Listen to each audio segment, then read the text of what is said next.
Do we have any Muhammadan? Maybe we have somebody. Let us see. If you are a Muslim, you like to join us, feel free. Oh, this is not a Muslim. Yes, Honor, how I can help you? Hello, Prince. How are you? I'm fine. I have a question, right? But it's not about the tree, of course, because I'm not a Mohammedan.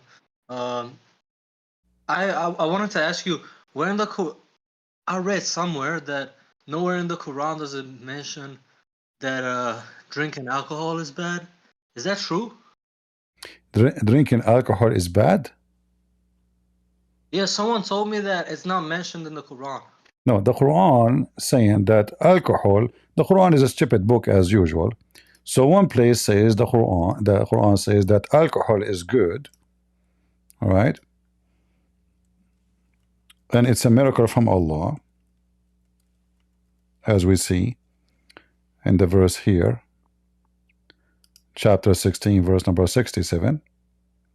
So from the fruit of a date palm and vine, you know, this is about alcohol.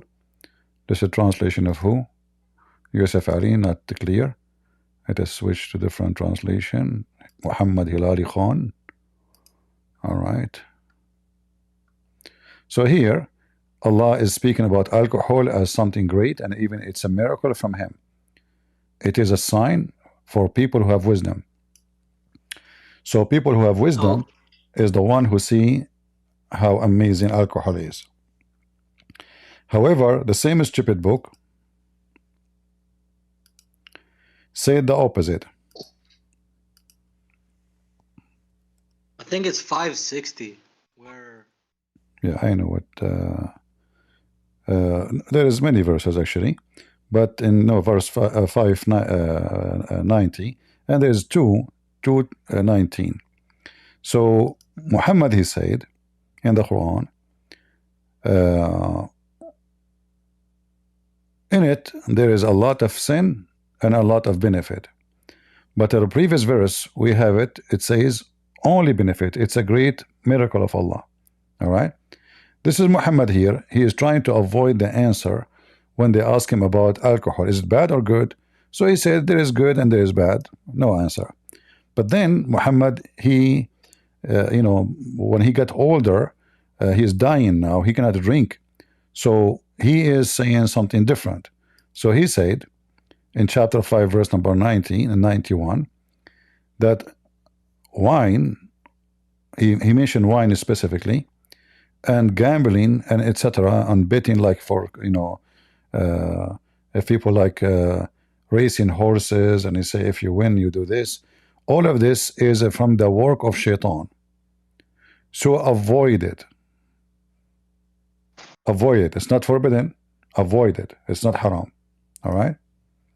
And then verse number 91, it says that Satan, he used those things, including alcohol, like wine, and again he used wine, and gambling to, you know,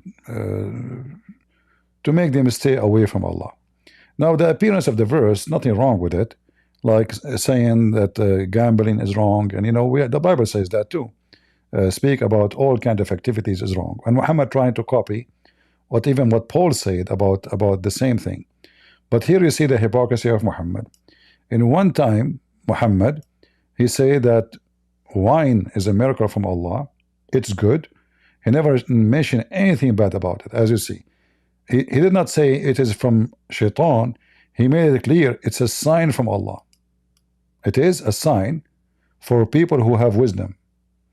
He mentioned nothing. Actually, here in the chapter, he is talking about the blessing of Allah he gave us, supposedly. And this is the chapter of An-Nahl, which means the chapter of the bees. So Muhammad is counting here what Allah did to us. And he's counting how Allah sent the rain. And the land was dead, and the rain make it alive. And then how Allah, he gave us animals. And then Muhammad, he claimed something very funny here in the Muslim, they try to make it a miracle, but it's a big mistake. So he says that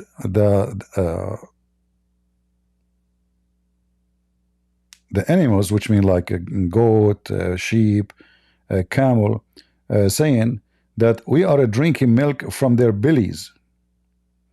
And how Does it say to Allah separate between the blood and the milk? So Muhammad is trying to be smart here. Is saying, okay, if we cut the skin of the cow or the goat, right away we'll have a blood. So how come the milk in a certain place? So Muhammad is speaking about that, saying, look how Allah he did. He separate the milk from the blood. But why the milk will be in the blood anyway? You know, how Muhammad come to such a conclusion? Same time, after that he complete, like he continues saying, and then from the fruit. So he count for us the rain, then he count for us the animals, and now he is jumping to talk about fruits and what we do from the fruit, what we make, the benefit of it. And he mentioned that we make drunken drink. Drunken in Arabic it says sakaran, which means drunk, you know, not drinking just water, drunk, literally, you know, losing conscious. So, and he called it as rizqan hasanan, a goodly provision. It's a goodly provision.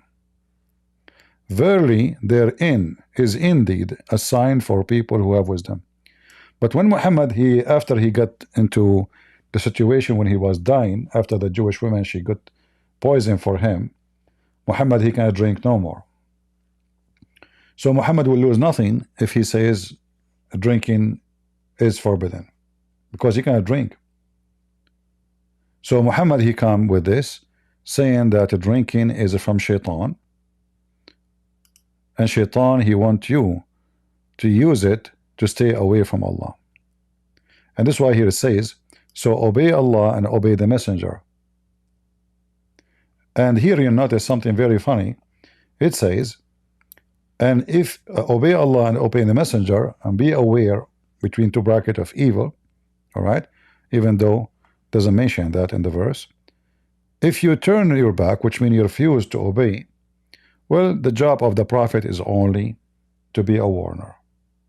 So here you notice something very, very stupid in the Quran again, because according to Muslims, Muhammad, he said in the hadith that if a person he is drinking, we have to beat him. We have to whip his back. So how here it says, if you do it, the job of the prophet is just to be a warner, nothing more, nothing less, which means nothing to enforce. Nothing to enforce. Oh, okay. All right. So it's not obligatory. No, It's just like a tip. Yeah, here in the Quran, yes, but in the Hadith, Muhammad, he told them that if somebody doing that, whip him and beat him. But as you see in the Quran, we don't see it. He is just a warner. However, there's a contradiction here, because one verse says, if you remember, once there's a mental guy, his name Nader Ahmad. Once he came and he told me about scientists prove that women who have drink alcohol, they give birth to children have a defect. Now, for sure, this is stupid to say. This is a lie. But if you are talking about people who they are addicted with something, any kind of addiction can destroy the baby. Even if you take medicine for health, can affect a baby. So women, when she is carrying a child in her womb, she have to be careful for whatever what she do. So he came to us and he mentioned what scientists discovered, that women who have do drink alcohol, he did not say addiction, they are going to give children with defect. Then the second I asked him, so is alcohol good or bad? Took us almost maybe 35 minutes to 40 minutes to make him just say it's bad, it's bad. You know why? Because he was afraid. He knew when I asked the question, there is something is coming. So as you see, either alcohol is from the work of shaitan, as it says here in verse number 90, chapter 5, or it is from the work of Allah, as it says here, in chapter 16, verse number 67. It can't be both. Either from Allah, or it's a miracle from Allah, or it is an act of shaitan. Which one? Perhaps Allah is shaitan. All right. Perhaps. Yeah. All right. Thank you very much, my friend. I have another question. This one is a quick one. I just needed a verse or a hadith. I remember in an old stream that you once did, you talked about Allah was talking to Baphomet and he called him one of many creators. So I wanted to ask you if you know which verse that is. He talked to who? To Baphomet. He was talking to Baphomet and he said, What like Baphomet? he called him What many Baphomet? creators. What Baphomet mean? I'm not sure. What is that word? It's like a false god. It's just like a false god. But I remember you once read a verse where Allah was talking to Baphomet, and he called him one of many creators, right? So Allah called another fake god one of many creators. Maybe you are talking about Baal. Or maybe it was that one. Yeah. Yeah.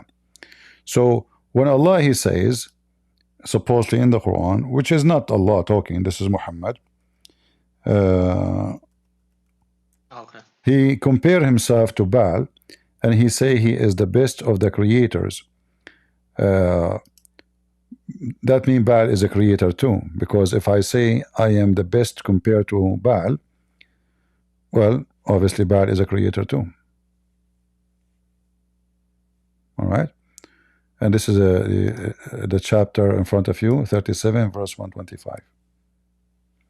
If I say, why you thanks Baal, but not me, and I am the best of the creator, that means Baal is a creator. I just said I'm the best, and I said the creators, and Baal is the God, is the God of fertility. So Baal, obviously, he is God, and he is the God of fertility.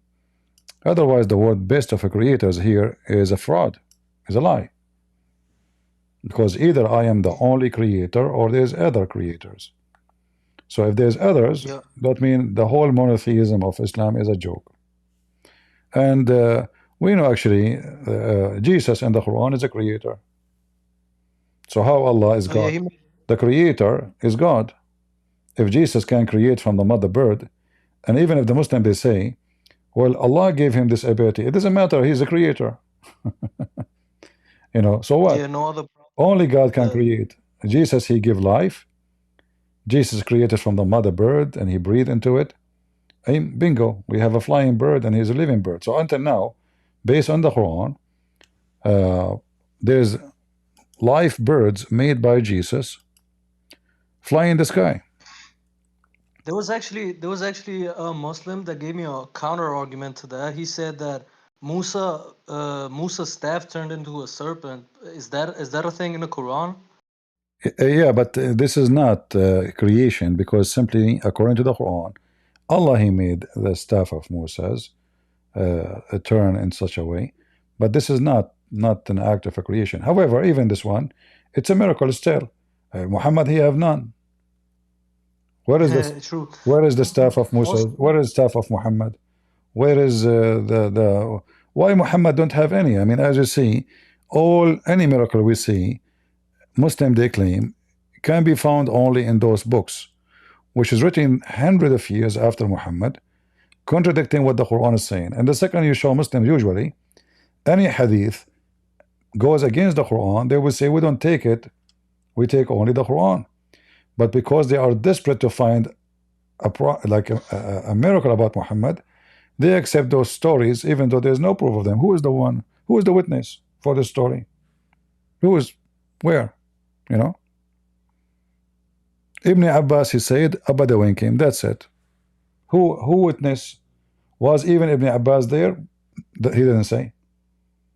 He mentioned a story. Who told the story? Who was in there watching the story? Nobody.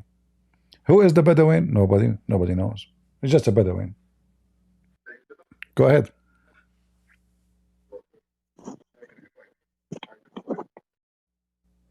Sorry, I don't know why I cannot hear you on my phone, but yes, I can hear you from YouTube.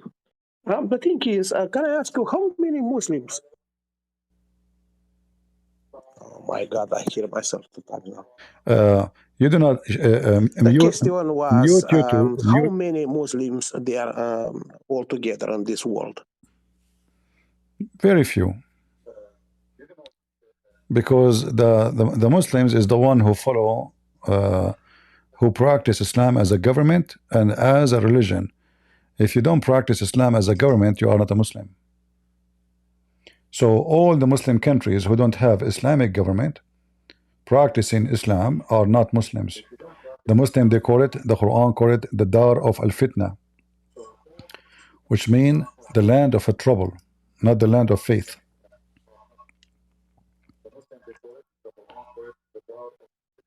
All right, and the majority of Muslims all around the world, they reject to have Islamic government. Egypt, Algeria, okay. So how many? Even Saudi Arabia don't have Islamic government.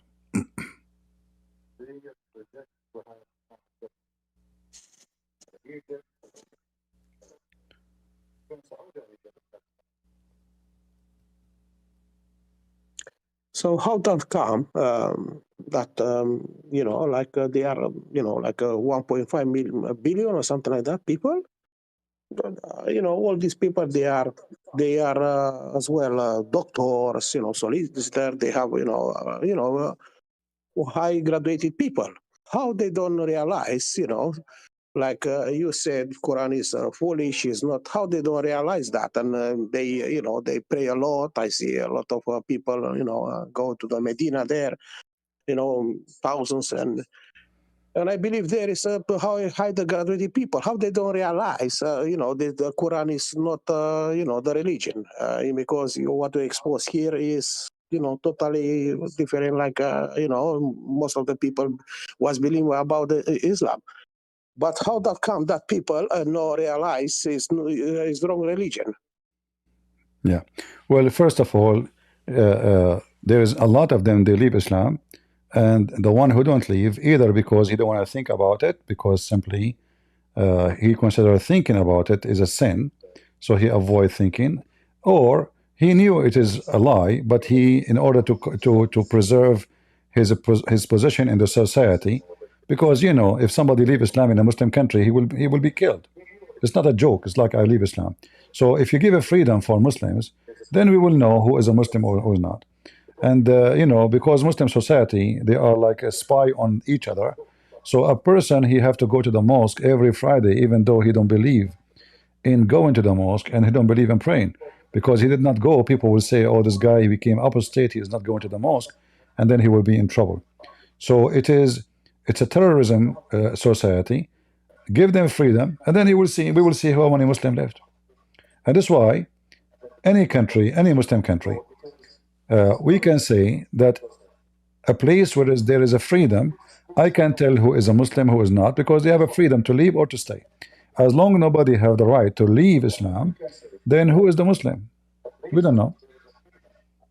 But reality proved to us that none of them is a Muslim. Otherwise, why they don't have an Islamic government? Like who is stopping Egypt from having Islamic government? Who? America? You know, the Muslims, they have an Islamic government for almost 2 years, the Muslim Brotherhood. More than 35 million, they went in the street and they kicked them out. So they don't want Muslim government. Algeria, Tunisia, Morocco, where is the Muslim government? Which country? Even Taliban, they are not Islamic government. They don't practice Islamic, you know. So, and Islam is a government. If it's not a government, there's no Islam. So to say I'm a Muslim is just a fake, because you have a Muslim is the one who practices Islam, and to practice Islam is to have Islamic law. Islam without law is not religion.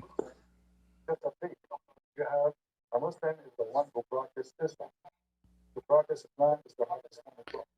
Islam without law. My friend, maybe you need. Maybe this gonna be the reason they immigrate. It's a lot of you know, Muslims from other country. They come in here in Europe, you know, in the Christian countries. Yeah, those who they are in Europe, simply Islam became an identity for them. It's not a religion. It's like we gang together because everybody is against us. So they are not really religious. They are just Muslim by name still. So you will see even someone, she never wear hijab when she was in Iraq or in Syria, but she go to England, she wear the hijab. Why? Because there she wanted to be noticed. You know, this Muslim society will not even marry her if she don't wear hijab. So they put a pressure on women. Even they start throwing acid at people in the street. If a Muslim woman, she is not wearing hijab, they spray acid at her face. You can search on the news and see how many women they suffer from that. So Muslims in Europe, they are not free. Muslim in Europe is that they are under the threat. Even European now are under the threat of Islam. Like today we heard in the news that the British government, they are going to make a blasphemy law. Anyone who burned the Quran, he will go to jail as a hate crime. So now they will make a law to protect Islam, only Islam, from anyone insulting Islam or insulting Muhammad.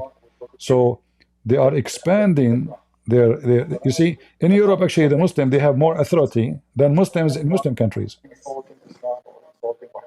because Europeans are stupid.